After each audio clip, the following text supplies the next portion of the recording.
Yo, but do you watch the Happy Throw on YouTube? Always do. Do you hit the like button? 100%. Do you share? Always. All my friends and What's family. the name of the channel? Happy Pro Project. Yeah, yo, be like my man John. Like, share, subscribe. We were working the head and arm choke, so let's just review it really quick. Obviously, I said a bunch of different things. I'm going to keep it kind of simple, but we're going to worry about it up here for now. Okay, so I told you if we're going to go head and arm, we'd love to be able to control this elbow, all right? Because if I just go mounting without any real control of that far side elbow, that's BJJ 101 escape. I'm like this, and I'll see this. Guys will drive this through, and then the moment I land this, they separate me from my kneecap, and now I got this leg on the other side, right? So then there's an issue with that leg, and then I'm going, oh boy, I'm going to start now needing to escape when I was the guy that was in the dominant position. So I'm going to ask you that we keep it simple, and we're going to go on this vertical climb to attach this bicep to this ear and then choke them out, and then we'll go through the dismounting. I'm going to ask you not to flip your hips until your kneecap touches that mat. You can obviously flip it early. You could step over. There's nothing wrong with any of it. But unless you understand like the timing behind it, because sometimes you might see this. You might see a high-level guy to do this, they're pushing, and they take one big step over. Yeah, I know, but he didn't, I don't want to say it in a bad way, but he kind of really didn't respect your game. Like, he feels that he's so much better than you that he doesn't really need to worry about that far side elbow. Or he's willing to risk taking the mount for those points, because if you can throw this thing over and get this hold, and you can hold this up for a little bit, that probability that judge is going to give you 4 points, right? But you don't know the guy. The guy's a good player. He outweighs you, he's bigger, stronger. There's no way you're going on that mount, because if you're going to tell me that you're going to stabilize that step and he's a good player, he's going to kip you, and now he's going to attack your leg. And if you've never seen Shaheem do it, my God, I've told this story a million times. Like, you know, he asked me to coach him, and Shai laughed, but it's true. The guys would come out, the moment they shake hands, Shai would go, he just lay down on the mat. And the guy would run over, they're like, oh my God, and just try to jump him out. And then Shai would heel hook him in like about 5 seconds. It was just so quick, it was crazy. So I want to be able to not get this leg caught. I want to be able to control this elbow. So I'm going to ask you to drive the kneecap and touch the mat before I flip the hips. It'll give me more of a probability that I won't get my foot stuck in between here. Okay, so once I've come over to the other side, then I told you that I would love to have grapevines, because he's going to be trying like crazy to recover the elbow, because he needs the elbow to start being able to knee elbow escape. He also doesn't want me to be in this triangle. We always talk about the critical position of being within this triangle. So I'm going to start the vertical climb. So this is where I've talked so far, is that I've driven this skull this way. I've based my hands on the mat. I start sliding this kneecap. I've touched the mat. And then I told you that you were going to flip your hips. I would love for you to center yourself up to the center portion of his head as you flip this leg over. As this leg touches the mat, I curl it back in, and I've gotten my grapes. I would love to be able to get his hand to some point. It's a quick review. I would love to be able to get the hand past this parallel point where it's past the shoulder line, because it becomes very easy then at this point. The lateral delt isn't a very strong muscle, so then the vertical climb on the lateral delt isn't him latched on where I can't get the arm high enough because he's latched it on so tight. And we'll deal with that, because sometimes that happens, and then you can't get the vertical arm, the arm up, right? So I'm going to ask you, you're dropping, you're flipping your hips, you're grapevining. If I've grapevined, not all the time you're going to be able to, because it depends on your size and length. It also depends on theirs. If they're 6'4", you're 5'5", so now you're not going to get grapes. Okay, it's not going to happen. We shouldn't have mounted at that point anyway, because he's going to throw you off anyway. So you made a mistake to begin with. Okay, so, but you mounted, and now you've gone to your grapes, and now I'm just going to start extending him up off of this lower half generation of power. So what you're seeing now at this point is that I've landed this kneecap and I'm underneath his elbow. And now when I've landed this kneecap and I go into my grapes, I'm going to start extending him out to start bringing this arm up so that I flatten him out. So now I have some lower half generation. I also have that far side grape on that side, because in order for him to get this elbow, he's got to get this leg tight to himself, so that he can bridge on that shoulder, recover that. So I would love to take this leg out on him with that grape, or feel where that leg is. So as it's climbing up, I get hypersensitive over there, because in case he bridges, I want to be able to retract my elbow. So if I was here, and let's say I didn't have the grip, I want to be able to curl this elbow in, and now he's got an issue because he can't really get me over because I've stabilized with my head and my arm. So my head should have never been here to begin with. It was here anyway. So when he stabilizes, I curl the arm back in because I don't want to lose this position underneath the tricep, because later on, hypothetically, if he does bring it back and he latches it on and you're going, damn, I can't get that thing back up, it's easy for me to dismount, because at this point, if he's latched onto this arm on the curl, then I can always dismount and start attacking this neck, because he's made such a commitment to hold on to my arm. But I also have the commitment that I could spin around, but he's the guy that decided this. I didn't decide it. I wanted the arm to come up over the head, but he bucked, he retracted, and he bit onto my arm. So now I can bring him vertical, attack this neck or attack this arm. So I'm gonna counter, and I can also start to drive back. So one of the things I also explained in the last class is if he were to recover and he brought it back so tight, I can dismount, get back to this position, because this is how we left off, where you got this knee in and you drove him, and now off of this kneecap at this hip, I'm gonna start affecting the drive to get this arm up again here. So I can return to it. So I'm telling you this story because you can play this a lot of different ways. No one should tell you have to go down this path. You're reading his reactions, and then you're applying what you should at that point. Whether it be attack the neck, go back to mount, bring him up high, your call on it, okay? So I'm gonna ask you at this point, once you flip the hips, you've gotten your grapes if you can, and I'm gonna ask you to plank them out so that you can use some of this lower half to get this arm up higher. Once you get this arm up higher, I'm going to ask you, and I'm going to see this over and over. People are so worried about getting this arm like this to this point, and then they got their head up in the air, and they try to put their head over here like this. None of this is working out, okay? So if I've gone planking so hard up this way, and now I'm like this, there at no point do you come and bring your head this way. Your body line, you're going to put your head over your body line, and if I don't have grapes, I'm basically tilting a portion of my body over the elbow. So what's my cantilever bases on that point? There aren't any. And now he's retracted this, and now everybody's been here where you think you had this great mount, and you're like this. You just brought this arm up, right? And now you're ready to make this transfer. Sorry about that, Ethan. Yeah. I'm like this. I brought this arm up, and I bring this arm up, and then he goes and bridges, and now you're right, no, like this. And you go, why did that happen? Yeah, no, but you didn't pay attention over here. So why do you think that happened, right? I never bring my body over here, okay? The center line and my body weight is over here. So once you're here and you're squared up, I'm here. I'm facing this way right now. At no point now did I really cross that center line, or did my chin line come this side of my elbow. My chin line's here, I bit on. I'm still centered. So now I can start bringing myself back. I'm going to ask you at this point, once you get here, you do not have anything, okay? So do not get excited. You're here, and now at this point, all I have is this. I put my face on this side, I've made a kickstand, and this is what I'm looking like, okay? I'm going to dismount for a second. Right now, what's happening is my shoulder is sitting here on his cheekbone. I need to get some portion. I don't care if it's your front deltoid. I don't care if it's your pectoral. I don't care if it's your bicep. It doesn't make a difference. I need to be able to touch this artery. There's no other magic behind this. It's not me doing this and squeezing and putting my fingers like this and some weird. No, it's not. It's about getting to touching this artery, because I have a lot of control on this side. I can readjust easy. I can do a lot of magic over here. This is what I can't do later, is readjust this sometimes. Okay, so we're going to be able to also be able to choke somebody out. If you have this so tight, I don't have to dismount, right? So if I have a great bite on this, I'm like this, and I got this great bite. Why do I have to go through all this dismounting? I could just butterfly this guy up and drive on this far side artery and make him choke this way, because I got such a good grip on this artery over here. So I never had to even dismount.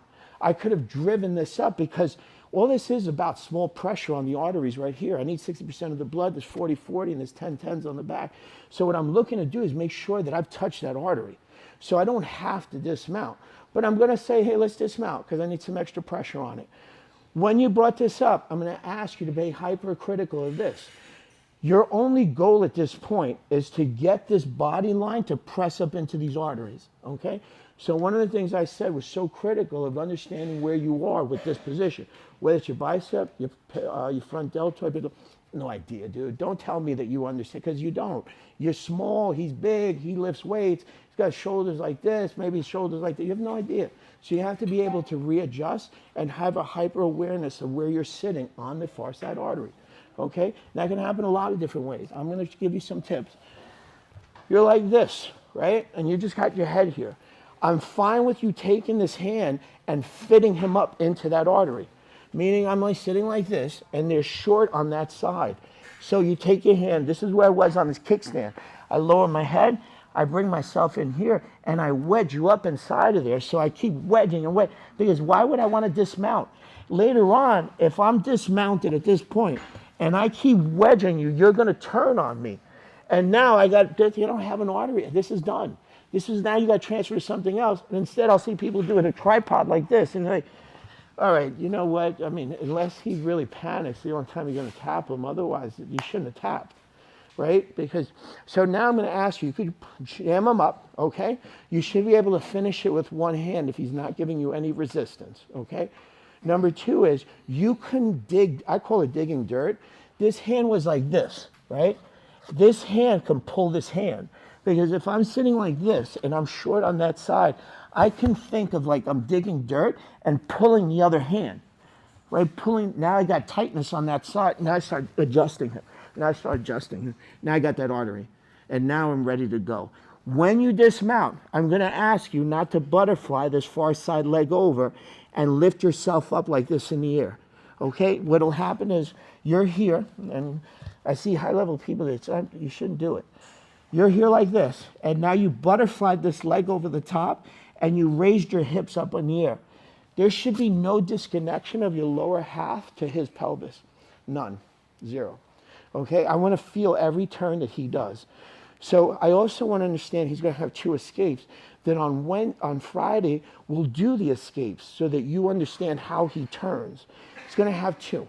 One is he laces his hand underneath my belly, and now he turns towards me when I dismount, right? That's one of them. They're like this, right? And now he comes in here with this hand, and now when I go dismount, he turns into me, and now I have no control of the top artery. I just lost it, okay? Maybe I come in here again. I'm like this. So I just told you about him turning in. I butterfly this leg up like this, and now I start going tripod. He turns away, and now he's this way. And I go, oh, darn. He turns more, and now I'm like this, because one of 2 things happen. He reaches between his legs. He starts pulling himself down. He releases his top artery off his lower hamstring and glutes. Can't do anything about it. But I was at fault right now.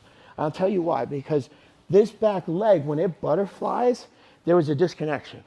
So I don't want him turning away or turning in. There are 2 things I told you. So where would help me make sure that he doesn't turn away is by leveraging myself as much this way as possible so that he doesn't turn away. Number 2 is I just told you I don't want him turning in. So how does he turn in? He turns his hips. Okay? So this back leg should be so tight on a wedge under here so he can't turn in, because I want to dismount. So this top leg here like this, you're going to see no disconnection. I'm going to keep my kneecaps off the ground to exaggerate it. This leg came in, bit on tight, and wedged. I'm going to back myself up, wedged under here. Now I'm so tight to the ground that I'm preventing that also, because I've given myself the best opportunity to succeed where my body weight is so cantilevered this way. I've also inserted such a deep wedge underneath your hip line that it's difficult for you to turn in until I get my secondary leg to release my wedge. So what you'll see is this. Let's just focus on this wedge right here. I've made this super tight wedge on the bottom. Now I want to release that wedge. So this back leg could just butterfly. I've never lifted my thighs off the ground.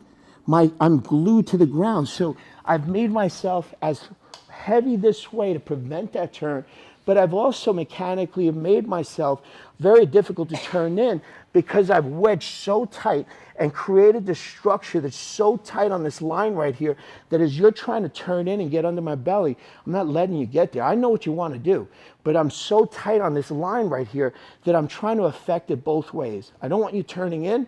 I don't want you turning away. So I gave you a lot of detail. Let's try to capture as much, and I'll keep yelling out those little details so that we capture them all. Let's do it, guys. I can't get the artery because I'm sitting so high up, and they're waiting for my dismount to turn away. These are where they come into these read and reactions. So I'm going to take a simple little back take from this.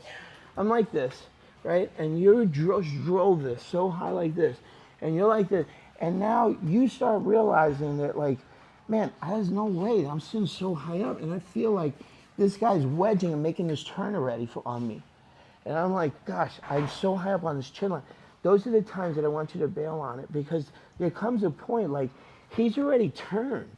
So what am I thinking? I'm going to do this and, like, sit behind him, and he's going to keep turning. And now I go this, and now like this. Not the end of the world, right? But why not just take his back at this point? So it comes a point where it's like, you have to read, can I get back to that artery? And that's when you don't want to force it. Like, there comes a point, you're sitting so high up, I got no grapes, like, you know, I'm like reading everything in my mind of like where I'm sitting in this position. I have control, but I can't, like, there's no way I'm going to finish this guy from this position. So I'm going to ask you just to take his back from it, and let's finish it on the other side. So if you get to a point where you're like, damn, he's going to turn in away, okay? So if he's going to turn away, there comes a point where, let's say I come in here and I was choking the guy. I'm like this, and now I dismount, and he turns away, and I'm like this. And maybe I start making this turn and coming over the top to take this on, maybe.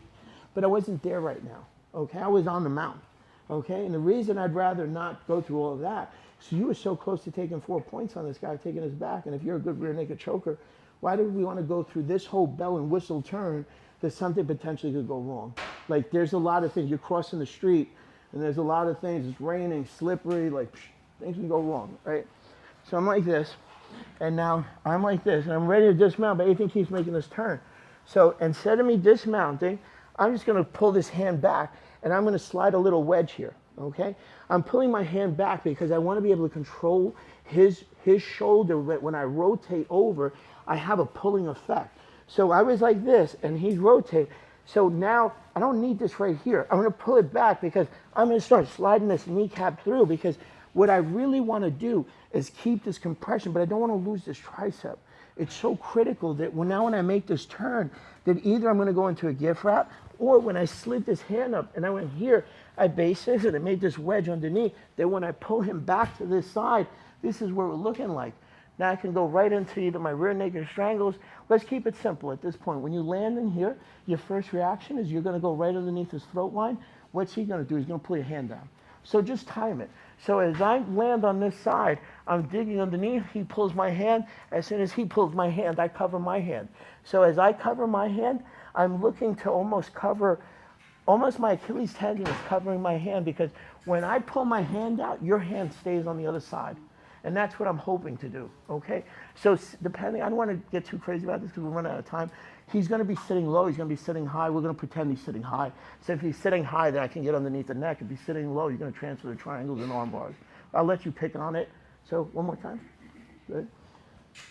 So if you feel that you can't get that artery and he's making that turn, why? Why do we have to increment? And let's just take it a little bit further with this. If he doesn't know anything and he's like this, and he just makes this turn this way, and I go, okay, so I'm going to slide here. Why do I have to fall back? I could just fight for my gift wrap. But on a high-level player, I got to switch this grip.